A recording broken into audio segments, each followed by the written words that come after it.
حضرت جویریہ رضی اللہ تعالی عنہ سے روایت ہے، جب نبی کریم صلی اللہ علیہ وسلم فجر کی نماز کے بعد صبح سویرے ان کے پاس سے نکلے، وہ اپنی نماز کی جگہ پر تھیں۔ چاشت کے وقت جب آپ صلی اللہ علیہ وسلم لوٹے تو دیکھا کہ وہ وہیں بیٹھی ہیں۔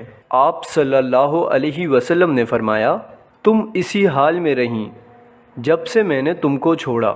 حضرت جویریہ رضی اللہ تعالی عنہ نے کہا، جی ہاں، نبی اکرم صلی اللہ علیہ وسلم نے فرمایا، میں نے تمہارے بعد 4 کلمات 3 مرتبہ کہے ہیں، اگر وہ ان کلمات کے ساتھ تولے جائیں جو آج تم نے اب تک کہے ہیں تو وہی بھاری ہوں گے۔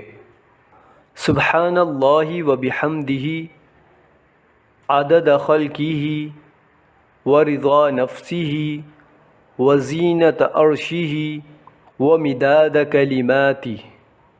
ترجمہ: پاک ہے اللہ اور اسی کی تعریف ہے، اس کی مخلوق کی تعداد کے برابر اور اس کی ذات کی رضا کے برابر، اس کے عرش کے وزن کے برابر اور اس کے کلمات کی سیاہی کے برابر۔